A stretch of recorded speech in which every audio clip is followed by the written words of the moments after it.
South Africans must talk about their worries, says Ramaphosa.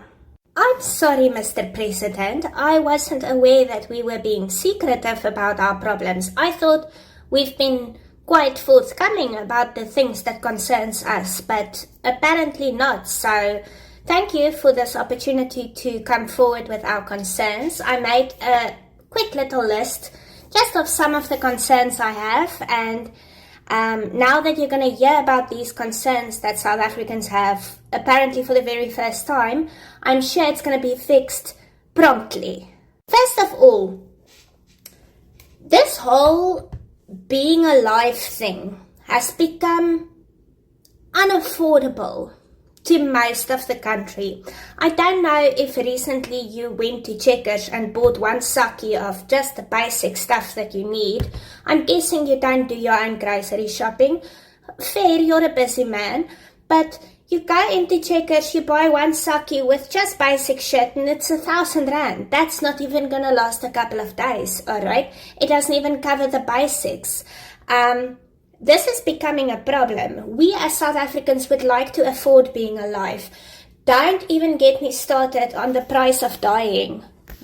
Dying is expensive. So that is one of the first concerns that I have that I think we should start addressing, cost of living. Electricity, Mr. Ramaphosa, I don't know what's going on there. And I don't know if the rest of South Africa can back me up on this, but fuck. It has become expensive. Electricity is not electricity as it used to, alright? Granted, we have more electricity than maybe a couple of years ago.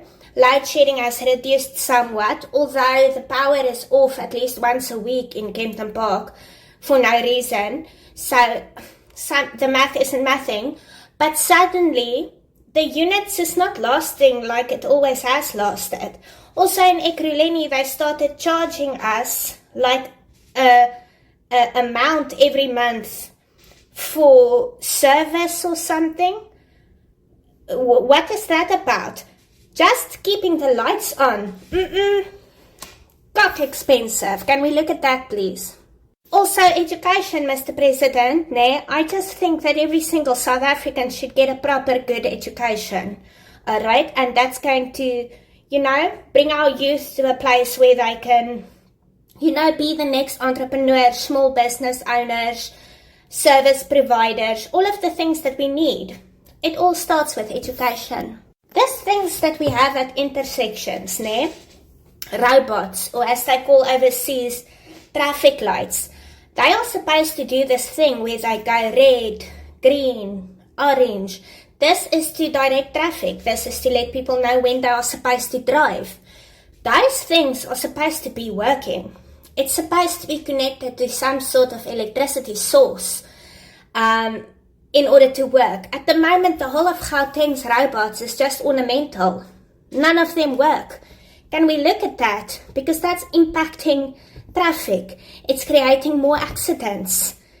Deaths, and as I mentioned, dying is expensive, so let's look at that, please. I don't know if you noticed this, probably not, because apparently you weren't aware that we had concerns or what our concerns are, but this country is filled with a lot of criminal activity. I know, shocking. I just think that we should start coming down hard on that business. Our police should be doing policing, and criminals should be locked up. I know this creates a bit of a conflict of interest because most of the government is going to be locked up, but we need to start somewhere. Because you see, what happens is, once we root out all of this criminal business, corruption, stealing from the people, that is going to have a positive impact on the economy, which is going to make the whole being alive thing less expensive. It's all interconnected. Also, I would suggest, and I thought this was quite obvious, but apparently not, I think that the whole violence against women and children thing is uncontrollable in this country, and I think that maybe we should make work of not allowing that to happen. I think the police should maybe, take violence against children seriously. That's what I'm thinking. I'm not gonna get mad.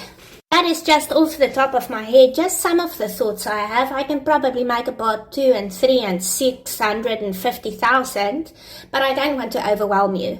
So now that I've just raised some of South Africa's concerns, I'm sure that you have a plan to sort that out. Thank you for the opportunity, Mr. President. On a more positive note, tonight is my first Cape Town show for this trip. Very excited. For some reason, my shows these days are always on the same day as when the Springboks are playing, which is not on purpose, it just happened to be that way. I guess I'm just on a world champion timeline or something. Sorry, I had to pause for a coughing fit. I think I have bronchitis. It's giving bronchitis, but whatever. I'll keep you guys posted, and if you have any concerns about South Africa that we have not mentioned to the president yet, let him know. He's listening, and it will be fixed after